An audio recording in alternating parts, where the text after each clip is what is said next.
गुंडे थे सब सरेंडर हो गए। बोलो हाँ कि बाबा भी मूड में परमात्मा ही है। यदि ये व्यक्ति बुरा है और ये व्यक्ति अच्छा है तो अच्छे वाले अच्छा बनाने वाला भी परमात्मा है, और ये बुरा है, सांप बुरा है, जहर भरा है उसके मुंह में, तो जहर भरने वाला कौन है? सांप ने खुद थोड़ी जहर भर लिया है कि मैंने आपने भर दिया है। इसलिए कोई बुरा है तो परमात्मा ने उसे बुरा किसी उद्देश्य के लिए बनाया होगा। हम क्यों कहें कि ये बुरा है? हम उसके गुण देख लें, क्योंकि ये रचना ईश्वर की है। रावण बुरा था पर उसे बनाया भी तो उसी परमात्मा ने है। कंस बुरा था, उसे बनाने वाला कोई आप और मैं तो थे नहीं,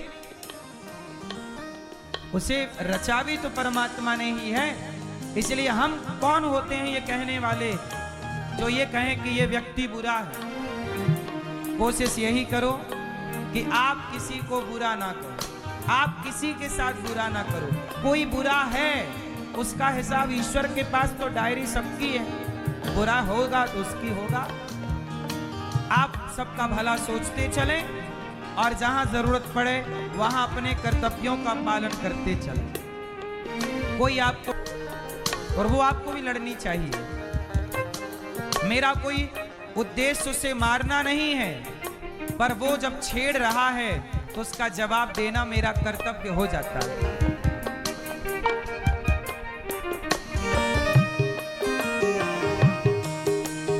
मन में छल भरा भरा और तुम दर्शन पाने की बात करते हो।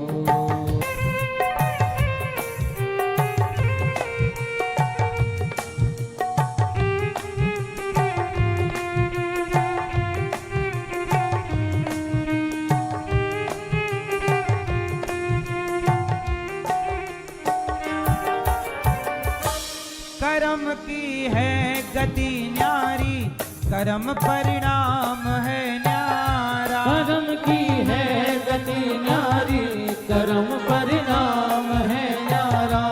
कर्म ना छोड़ता पीछा, कर्म से हर कोई हारा। कर्म ना छोड़ता पीछा, कर्म से हर कोई हारा।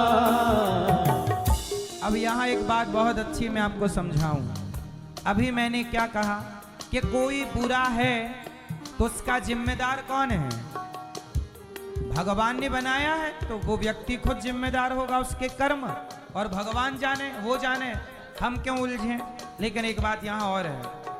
अच्छा बताओ, रावण बुरा था तो बुरा रावण को बुरा बनाया किसने? बनाने वाले तो ईश्वर हैं। क्यों बनाया? तो सुनो, भगवान कुछ लोगों को बुरा इसलिए बनाते हैं, समाज में कुछ लोग दुष्ट इसलिए होते हैं क्योंकि उनके द्वारा, उनकी दुष्टता के द्वारा जब वो दुष्ट होंगे, गलत करेंगे तो परिणाम क्या होगा? रावण जैसा सर्वनाश। तो फिर समाज को एक मैसेज मिलेगा कि वो गलत था तो उसका नाश में, तो हीरो करेगा क्या?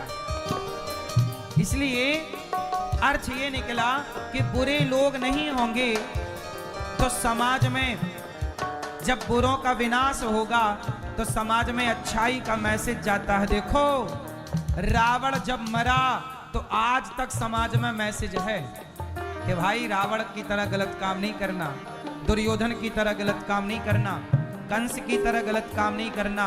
वरना देखो, उदाहरण तो भैया किसी को बनाना पड़ेगा। बोलो हाँ।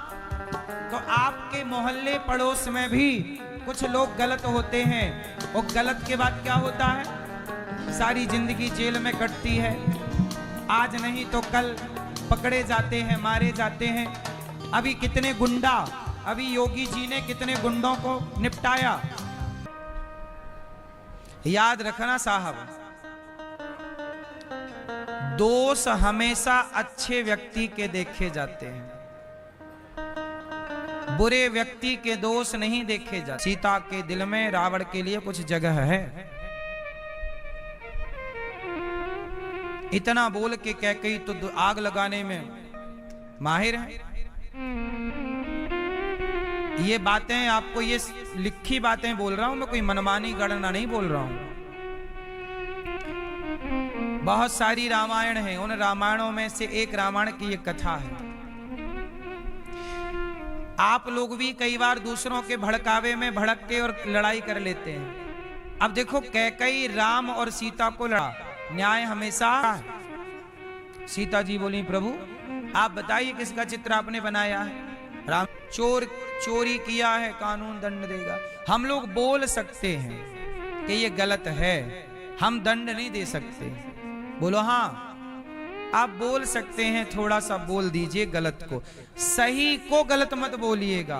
पड़ोसियों के बारे में, अरे आप बोल, अरे उसने तो बहुत बेईमानी की होगी, तब तो इतना पैसा कमा के पड़ोसी इतना बड़ा उन्नति कर गया। अरे उसने बेईमानी की होगी कि सही किया होगा, तुमने क्लियर देखा है? तुम्हें ज्ञान है, जानकारी है, तो बोलकर पाप क्यों कमाते हो? वो बड़ा आदमी बन गया, तुम जल क्यों रहे हो? तुम भी बन जाओ ना बड़े आदमी, मेहनत करो। वो कोई बड़ा आदमी हो गया, तुम्हें जलन क्यों हो रही है? सच बताएं, कई बार आप लोग ना जलते हैं, ईर्ष्या करते हैं। ये ईर्ष्या की आग तुम्हें ही जलाएगी। इसलिए कहता हूं, ना काहू से दोस्ती, ना काहू से बैर, कबीरा खड़ा बाजार में, सबकी चाहे खैर। भगवान करें आप सब तरक्की करें, आप सबकी तरक्की से मुझे प्रसन्न होना चाहिए। मेरे भाग्य का मैं खा ही रहा हूं, आपकी बुराई करके, चुगली करके भी क्या मेरा भाग्य बदलना है? बोलो, हर याद रखना, हर व्यक्ति अपने भाग्य का खाता है। बोलो हाँ। सब लोग किसका खाते हैं? भगवान की बहुत होता है। जहां खजाना वजाना होता वहीं बैठे रहते हैं गुडरी मार के। बोलो हाँ। ये सांप बनता कौन है? जैसे आपके ससुर जी मरे और यदि मरते समय उनका ध्यान धन में रहा, मेरा धन धन धन धन धन धन, तो वही धन, पहले जमाने में बैंक नहीं थी तो लोग जमीन पे धन गाड़ देते थे और बिना बहू बेटे को बताए हो गए टैं, और धन में ध्यान रखा रहा तो सांप बन के गए, उसी के ऊपर बैठ गए। बोलो हाँ। तो वो नाग के पास मणि थी और वहां पे धन था। अब वो सांप पिलाए, सांप को दूध पिलाए, तो एक दिन सांप और सर्पणी उस लड़की के स्वप्न में आए और सपने में आकर बोले कि जहां हम रहते हैं वहां तुम खो दो, तुम सेवा करती हो।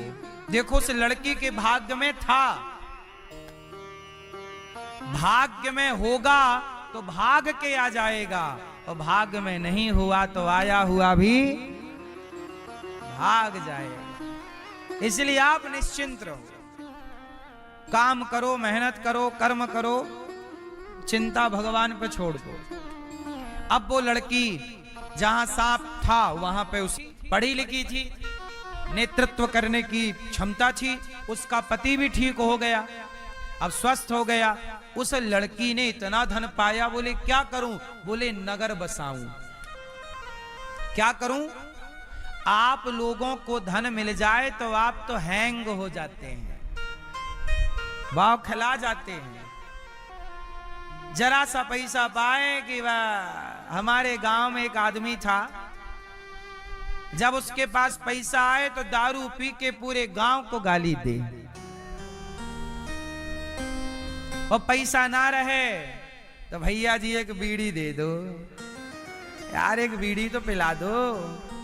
पैसा ना हो तो एक बीड़ी मांगे, एक बीड़ी पिलाओ, और पैसा आए तो जो बीड़ी पिलाओ उसी के द्वार पे खड़े, बस तेरी ऐसी, तेरी वैसी, तेरी कैसी, तेरी सब जैसी,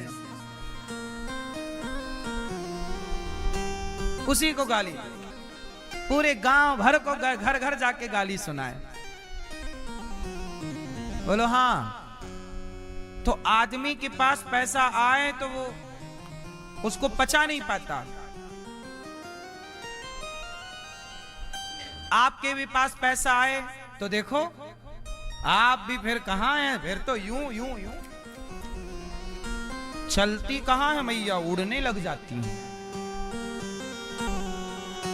इसलिए भगवान आपको नहीं देते, इतना ही दिए हैं आपको कि आप अपनी औकात में रहो।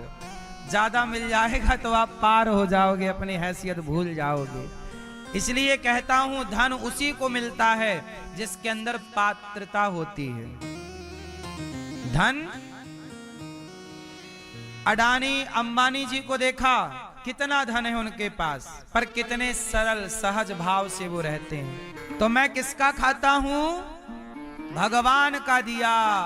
ये मेरे भाग्य का भी नहीं है, ये तो ईश्वर का दिया हुआ। आप भी अपने किसी का ना खाओ, भाग्य से भी ऊपर कृपा है। हम तो भाग्य का भी नहीं खाते, हम तो बिहारी जी का, गौरी गोपाल भगवान का खाते हैं, जो वो देते हैं। इसलिए जैसे भगवान रखते हैं, ये दास अनिरुद्ध वैसे रहता है बिंदास। मैं निश्चिंत रहता हूं, कोई दिक्कत नहीं। मौत आएगी तो अपने राम मरने को तैयार है।